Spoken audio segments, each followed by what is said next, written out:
हो कल्याण बाबा की या भूमीला जर न्याय द्यायचा असेल, दान द्यायचं असेल तर या पोराच्या पाठीमागे उभा राहायला पाहिजे. 10 दिवस झाले बाळाला अन्न नाही, पाणी नाही. सरकारने न्याय द्यावा, माझ्या बाळाला न्याय द्यावा. तुमचा आई तुमचा मुलगा महाराष्ट्रासाठी लढतोय, काय भावना आहे तुमच्या?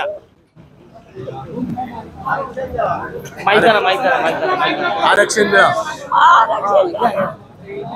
माझ्या बाळ साऱ्या बाळासाठी आरक्षण द्या. सोप्या भाषेत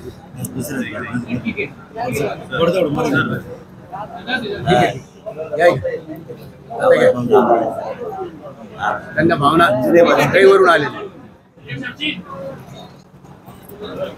सगळ्यांनी हे झाल्याच्या नंतर मला येता येतं तुमच्याकडून दमादमाने सगळे असे या आपलं हे सगळं जर असेल काय प्रश्न झाल्याच्या नंतर हा सगळेजण असे एक या आपण सगळ्याच व्हिडिओ मला तिकडे येता येत नाही, चालता येत नाही, त्यामुळे तुम्ही असे सगळे दमादमाने या.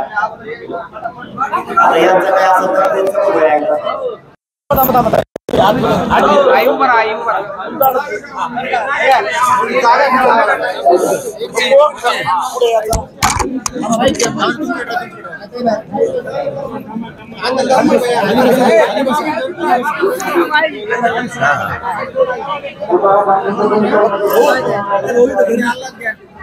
माझा मराठा समाज राज्यातला घराघरातून पेटून उठला की या भूमीला जर न्याय द्यायचा असेल, दान द्यायचं असेल तर या पोराच्या पाठीमागे उभा राहायला पाहिजे.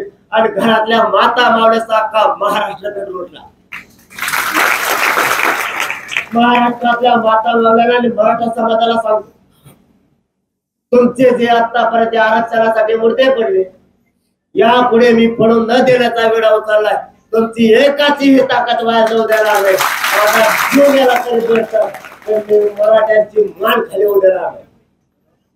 त्यामध्ये मला परत आणखीन आज कळालं की माझं गाव सगळं पूर्ण कुलूप बंद करून तुमच्याकडे येतोय.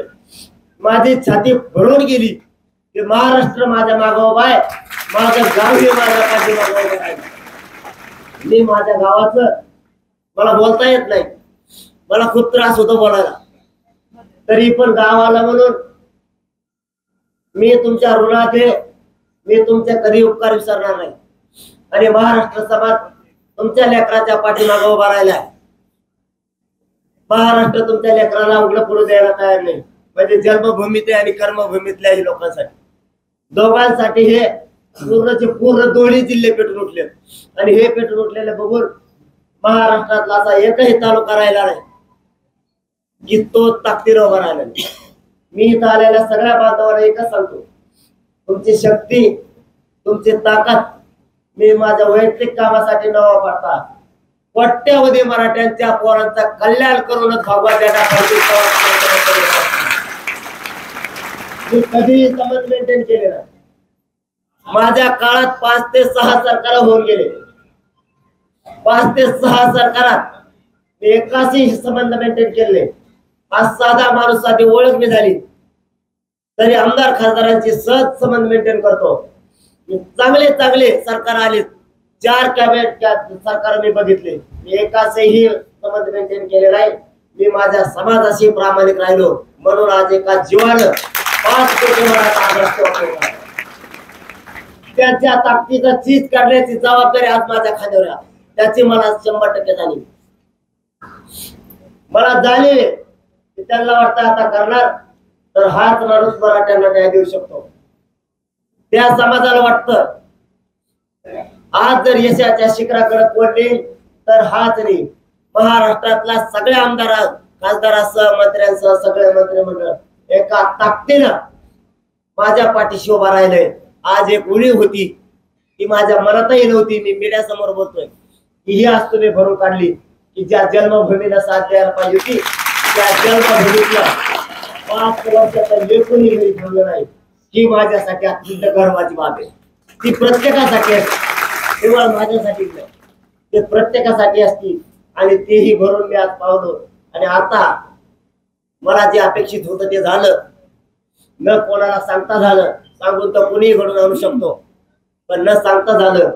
आता मात्र एक सांगतो, तुमच्या पदरात, मराठ्यांच्या पदरात आरक्षण टाकल्याशिवाय, तुमच्या पोराचं कल्याण केल्याशिवाय हे मी कोणाच्याही राजकारणात बोललो, मी कोणाच्या वैयक्तिक समाजकारणात बोललो, पण मी जो उघडा 22 वर्षापासून उचलला तो मी शेवटपर्यंत कडेला नेला आणि नेत राहिला. कारण आज मला गाव मायबाप आहे, तसंच मी महाराष्ट्रात सुद्धा मायबाप समजलेला आहे. मी माझ्या कुटुंबाला वैयक्तिक वेळ दिला नाही, माझ्या समाजाला दिला. कारण मला समाज अगोदर महत्वाचा आहे, कुटुंब नाही. आणि मी जगण्यासाठी, खाऊन जगण्यासाठी आलो नाही. खाऊन जगण्यासाठी प्रत्येक जण आलाय, खाऊन प्रत्येक जण जगू शकतो, पण मी खाऊन जगण्यासाठी आलो नाही. मी या जातीचा, मला हिचं काहीतरी मला देणं लागतंय, मला हिचा काहीतरी उद्धार करायला लागतोय. या जातीचे लेकरं नोकऱ्यापासून वंचित राहणार असले तर त्यांना नोकरी देणं माझं कर्तव्य, त्यांना शिक्षणात आरक्षण देणं माझं कर्तव्य. आणि ती जबाबदारी 5 कोटी मराठ्यांनी माझ्या खांद्यावर टाकली. त्यामुळे या महाराष्ट्राची मन आणि न होऊ द्यायची जबाबदारी माझी. मी जाहीरपणाने शपथ घेऊन तुम्हाला सांगतो, तुम्ही असाल, तुम्ही नसाल, तरीही तुमच्यासाठी हा मनोज जरांगे प्राणाची बाजी लावणार, पण मराठ्यांना आरक्षण मिळवून देणार म्हणजे मिळवून देणार. तसं साष्ट पिंपळगाव, भांबेरी आणि वडीकऱ्या, त्यानंतर आज अंतरवाडीला विडा उचललाय. ही खांद्यावरती जबाबदारी आता आमच्या गावाच्या. मराठ्यांना न्याय मिळत कसा नाही, आम्ही तुमच्या पाठीशी ठाम उभा आहे. या कर्मभूमीला हा विडा उचलला आणि पुऱ्या ताकदीने हे लोक कामधंदे सोडून या आंदोलनात, या जन आंदोलनात मोठ्या ताकदीने सहभागी झाले. आम्ही कधीही हेरलं नाही, आम्ही कधीही ठरवलं नाही की ही गोष्ट ठरवून करायची. हा पक्ष विरोध करतोय म्हणून करायची नाही, तो पक्ष विरोध करतोय म्हणून करायचं नाही. गोदापट्ट्याने एक खुंदाट बांधली की पक्ष बाजूला ठेवू, या जातीसाठी आम्हाला तुमच्या पाठीशी उभं राहायचंय, तुम्ही फक्त पुढे व्हा. मी समाजाच्या आग्रहाखातर पुढे झालो.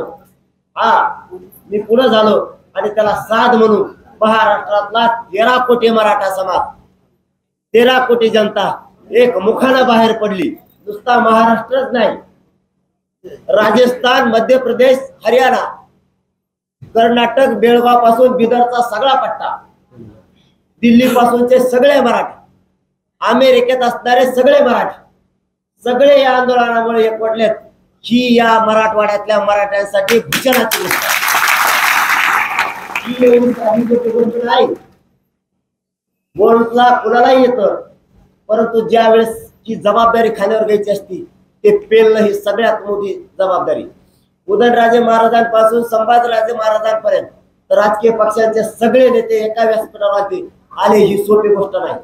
उदयनराजे महाराज साहेबांसारखे आणि संभाजीराजे महाराजांसारखे एका क्षणात, कळता क्षणी रात्रीचा प्रवास सुरू केला. हीच आमच्यासाठी मोठी आशीर्वादाची शिदोरी आणि ती शिदोरी खाली न पडून देण्याची जबाबदारी आता माझ्यावर आहे.